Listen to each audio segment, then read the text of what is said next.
Besarnya kita harus mengingat Allah dalam setiap langkah kita ya Pak ya. Dalam setiap langkah kita, tapi ingat Allah sebelum itu pelajari dulu. Jangan banyak ingat Allah dan tidak tahu medan. Ya. Baiklah, pemirsa, sambil saya mempersilakan Anda mempersiapkan makanan sahur kembali, kami akan segera kembali lagi di Tafsir Al-Misbah.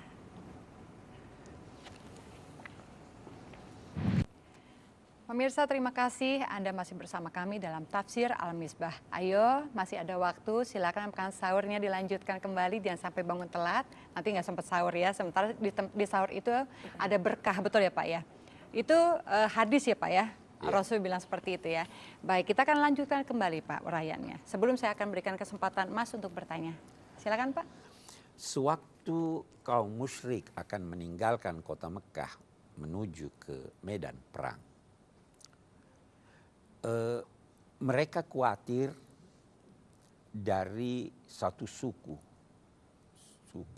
Kinanah, yang pernah terjadi cekcok antara penduduk Mekah, suku-suku di Mekah dengan ini.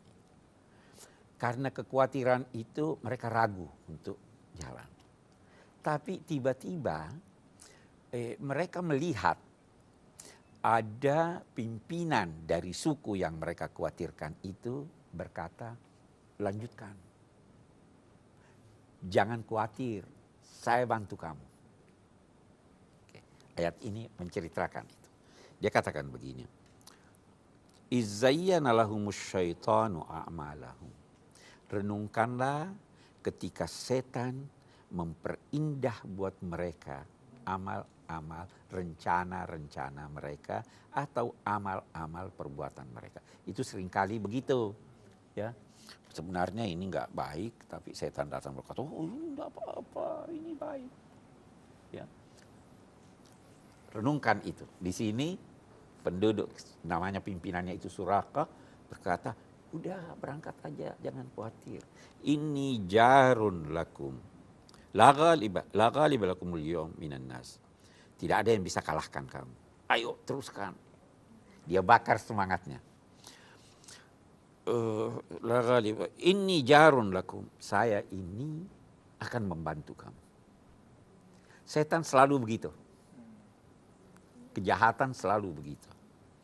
Falamma tara'atil fi'atan, ketika kedua kelompok muslim dan musyrik sudah bertemu dalam pertempuran, setannya mundur ke belakang. Dia tinggalkan. Qala inni bari'um minkum inni ara ma la tarawun. Saya berlepas diri dari kamu. Saya melihat apa yang kamu tidak lihat. Saya takut kepada Allah. Allah maha keras siksanya. Ini apa maknanya? Dalam kehidupan keseharian kita. Seringkali setan itu kan yang jahat. Siapapun yang jahat itu setan. Biasanya pada mulanya dia kasih Anda semangat. Tapi setelah dia lihat situasi bisa berubah. Saya lepas diri. Di hari kemudian juga setan begitu. Saya hanya beritahu. Saya tidak paksa Anda. Nah, beginilah. Dalam kenyataan Anda pun bisa terjadi seperti itu. Ados, udah lanjutkan aja ini. Harus dengan perhitungan. Sebab kalau tidak, yang tadinya memberi semangat menggebu-gebu tapi tanpa dasar, itu akan berkata, saya kan hanya saran, kan Anda yang melaksanakan. Saya kira itu. Sedangkan orang-orang munafik yang ada di Mekah yang ada di Madinah waktu itu, atau orang-orang Yahudi berkata, itu orang terlalu tinggi semangatnya, semangat keberagamaannya, padahal akan menghancurkan dirinya. Masa 300 orang mau lawan 1000 orang? Wa may yatawakkal 'ala Allah fa innallaha azizun hakim. Nah, ininya berusahalah dan berserah dirilah kepada Allah. Tapi setelah berusaha. Jangan berserah diri sebelum berusaha. Saya kira itu ayat-ayat. Baiklah, kita sudah sampai ayat 49 ya Pak ya. Kita sampai pada. Baik, sesuai janji saya tadi, saya akan berikan kesempatan untuk bertanya, silakan. Baik Pak Ustadz, terima kasih. Jadi tadi dalam salah satu ayat disebutkan bahwa dalam kita menyelesaikan suatu masalah, kita tidak boleh berselisih paham, apalagi dalam satu kelompok. Hal ini seringkali dialami dari kami, tentunya tim rescue pada saat melaksanakan kegiatan di lapangan suka ada selisih paham.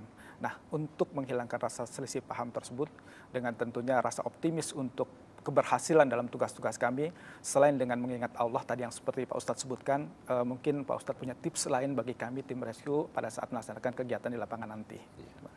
Jadi begini.